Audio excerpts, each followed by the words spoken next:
Alhamdulillah para penonton, dalam kita nak berdakwah, pelbagai cara yang boleh kita gunakan. Betul. Bukan sekadar seperti kami ni berkata-kata, menjadi perantara antara media dan juga masyarakat. Ada cara yang lebih kreatif lagi, yang cukup kreatif pada saya. Seperti apa yang saya sedang pegang ketika ini. Ya. Satu komik yang berjudul Muslim Show. Ni komik untuk kanak-kanak ke untuk orang dewasa ni? Nak tahu ni? Semua boleh ikut. Okey, nak tahu kita tanya orang yang pembikinnya. Ya, insyaAllah, dan bersama dengan kita pada hari ini iaitu Brother Nuruddin Alam, pengasas The Muslim Show. Assalamualaikum. Waalaikumsalam. How are you today? Fine. Alhamdulillah. Alhamdulillah. Okay, thank you for welcome to our show. It's a pleasure. Okay, and kemudian kita juga ada Encik Said Syafizi Muhammad Sulaiman, aktivis Darwishah dan aktivis LGBT di Perancis, dan beliau akan menterjemahkan segala apa yang kita nak bincangkan pada hari ini. Assalamualaikum, Cik Said. Waalaikumsalam warahmatullahi Sihat hari ni? Alhamdulillah. Alhamdulillah. Jadi kita nak tanya dulu pada Cik, pada Brother Nuruddin, mungkin Cik Said boleh kongsikan nanti bagaimana keadaan kehidupan seorang Muslim di Perancis dan apakah sebenarnya matlamat yang cuba dikongsikan melalui komik Muslim Show ini. Okey, inshallah. Silakan. Comment, c'est quoi l'objectif, le vrai objectif, et après, comment les musulmans vivent en France, la situation et tout. L'objectif est justement d'illustrer le quotidien des musulmans vivant dans un pays non musulman. À l'époque, quand j'ai commencé cette bande dessinée en 2009, il n'y avait aucune bande dessinée musulmane en Europe. Donc la première des choses était donc de réaliser une bande dessinée qui raconte ce quotidien et qui s'adresse aux musulmans. Okey, dia berjawab pasal objektif terlebih dahulu. Dia mengatakan bahawa komik ini diilustrasikan untuk menggambarkan kehidupan sebenar masyarakat Muslim di Perancis. Dan sebenarnya di Perancis ini walaupun terkenal dengan banyak-banyak komik, masih belum ada komik yang berasaskan Islam dan dakwah. Dan ini yang kali pertama lah. Ini yang kali pertama yang dibuat. Ya, berapa kali dihasilkan di sana juga? Ya, di sana. Semua di sana. So maknanya ada dua versi lah ni untuk Malaysia dan juga versi yang sama. Betul. Just tukar bahasa je. Okey. Kehidupan masyarakat Muslim di sana. Par rapport Sur la vie des musulmans en France et en Europe, c'est la vie d'un musulman vivant dans un pays non musulman.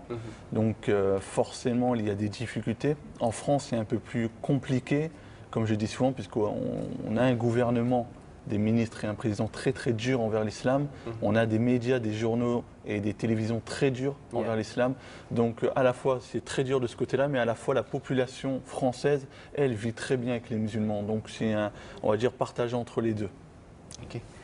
Dia kata ini kehidupan masyarakat Muslim yang hidup di Eropah dan bukan negara Muslim, dan Eropah tak ada negara Muslim lagi. Dan ia menggambarkan bagaimana keadaan kerajaan dan media yang sentiasa memberikan imej negatif terhadap agama Islam itu sendiri, dan hakikatnya bukan sebegitu. Masyarakat Perancis non-Muslim dan juga masyarakat Perancis Muslim sebenarnya hidup dengan baik di sana. So apa yang dia nak ingin sampaikan melalui komik ni adalah supaya masing-masing dapat mesej yang tidak disampaikan melalui media di sana. Mana mereka tak adalah ditindas ataupun tak dapat orang kata support daripada kerajaan negeri. Mereka ditindas, maknanya government dan media mempunyai imej yang memberi imej yang negatif terhadap rakyat. Masyarakat yang terhadap non-Muslim masyarakat. yang support. Yes. Dan Dari segi perkembangan Islam tu sendiri sana macam mana? Et par rapport à l'islam en France, comment ça se passe maintenant là-bas? Les musulmans sont en train de se réveiller, une sorte de réveil un peu de l'islam là-bas, qui fait que pendant 2-3 générations, les musulmans étaient plutôt discrets. Aujourd'hui, il y a un vrai réveil, il y a énormément de mosquées qui sont en train de se construire, énormément d'écoles privées qui sont en train de se construire également. Donc on sent vraiment depuis 3, 4, 5 ans un vrai réveil islamique au niveau de la communauté musulmane en France. D'accord. Dia mengatakan bahawa 2-3 generasi sebelum ni kehidupan masyarakat Muslim agak tertutup. Sekarang ni mereka sedang membangun. Dapat dilihat daripada segi pembinaan masjid, pembinaan sekolah Islam, dan kehidupan mereka lebih terbuka sekarang. Maknanya mereka ingin menunjukkan kewujudan mereka di bumi Perancis itu sendiri, insya-Allah.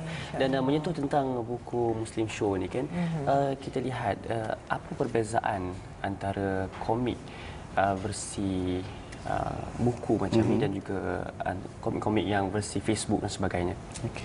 C'est quoi la différence entre la forme Facebook et puis sous forme livre? Sur Facebook, on réalise souvent un seul dessin ou 2-3 cases, donc un format très short, très court. Là où dans une bande dessinée, on prend plus le temps de raconter des histoires, il y a beaucoup plus de cases pour une seule histoire. Donc j'aurais tendance à dire que Facebook est un résumé de ce qu'il y a dans la bande dessinée. D'accord. Mengatakan yang bahawa versi dekat Facebook tu versi summarized version lah. Summarized version. Which is ada dalam 1 hingga 2 upload penceritaan untuk menyampaikan mesej yang sama. Dan ini melibatkan lebih daripada 1-2 muka surat. Alhamdulillah. Dan berkenaan dengan antara cabaran lah.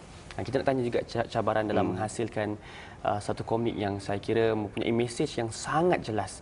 Barangkali brother boleh kongsikan dengan kami apakah cabaran-cabaran menghasilkan Muslim Show ni. D'accord. Les vrais challenges pour faire cette bande dessinée.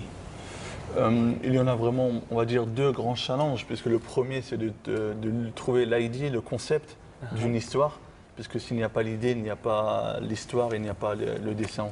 Après, le deuxième, il est plus compliqué, c'est au niveau de la France et de l'Europe, de trouver des moyens de diffusion, puisque c'est vrai qu'en France, nous sommes beaucoup boycottés. C'est-à-dire très peu de librairies vendent la bande dessinée. Donc au-delà du fait que ça soit compliqué d'écrire une histoire, c'est en plus compliqué de la vendre en Europe. Okay. Two biggest challenge. Dia kata pertama daripada segi untuk membentuk konsep dan idea untuk mendapatkan. Dan kedua daripada segi cara untuk kita menyebarkan komik ini di France sendiri. Kerana terlampau sedikit tempat untuk pusat-pusat beli belah yang menyebarkan komik seperti ini. Dan itu antara dua benda besar lah yang challenge yang harus mereka atasi. That's why mereka keluar daripada France untuk mempromotkan lagi The Muslim Show ni. Alhamdulillah. Macam yang info kita dapat, kartunisnya bukan beragama Islam.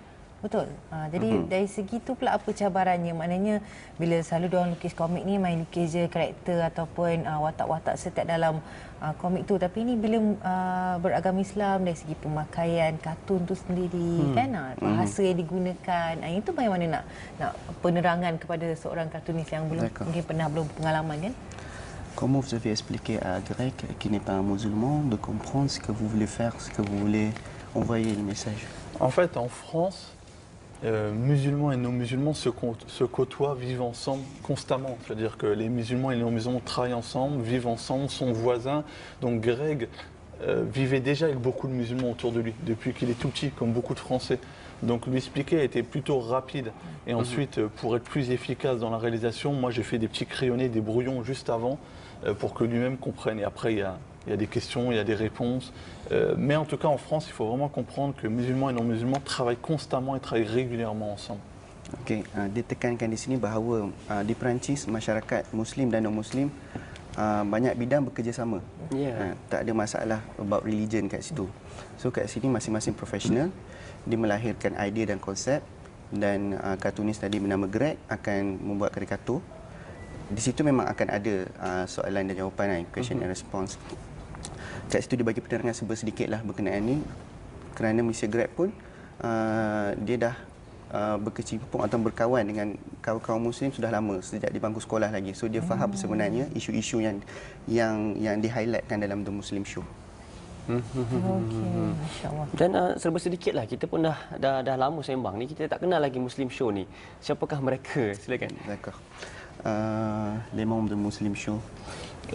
Moi-même, donc au scénario, il y a Greg Bolodin au dessin, et il y a Karim qui est également mon frère, qui travaille sur la couleur et sur le management sur Internet et Facebook. Donc en fait, on est 3. Ok, vous pouvez aussi expliquer un peu votre background au niveau de boulot, de ce que vous avez fait avant. Ah, excusez-moi. Moi, ça fait 15 ans que je travaille dans la bande dessinée. J'ai travaillé en tant que coloriste pour Astérix, do you know Astérix et Obélix, French series, Astérix. Et donc j'étais coloriste, je faisais les couleurs pour cette série pendant 4-5 ans. J'ai travaillé pour des chaînes télé et des gros éditeurs, donc ça fait d'à peu près 15 ans que je travaille dans le dessin. D'accord. Encik Nordin sendiri dah melibatkan diri dia dalam dunia komik ni dah 15 tahun sebelum ni. Sebelum ni dia bekerja dengan syarikat yang mempublishkan komik Asterix and Obelix. Dia bertindak sebagai orang yang bagi warna lah. Dan dalam tim Muslim Show sendiri ada 3 orang, si Nordin, Greg sebagai karikatur dan juga Encik Karim, abang kepada Encik Nordin, dan dia bertindak sebagai pengurus mereka semua. Alhamdulillah. Dan kita harapkan segala apa yang diberikan, segala apa yang disumbangkan oleh Muslim Show ini mendapat manfaat lah pada seluruh umat Islam, insyaAllah. Jadi terima kasih. Masyarakat kat luar sana, kalau dah dapat maklumat ni, insyaAllah saya pasti buku ni satu buku yang cukup menarik. Dan satu macam saya sebutkan ni, dakwah berbagai cara. Ini satu cara untuk kita dapatkan ilmu juga. InsyaAllah. Dan terima kasih diucapkan kepada Brother Nordin dan juga Encik Said Syafizi. Hebat sungguh berkata-kata dalam bahasa Perancis. Boleh ajak kami depan ni? Boleh, insyaAllah. Thank you, brother. Assalamualaikum warahmatullahi wabarakatuh. InsyaAllah. Baik, para penonton, anda boleh dapatkan di pasaran komik Muslim Show ini. Macam ni, Jiran Oh Jiran, terbitan PTS. Dan saya kira antara tajuk-tajuk yang ada dalam ni pun very simple and catchy. Tidak akan berkahwin, ada satu tajuk dan satu cerita.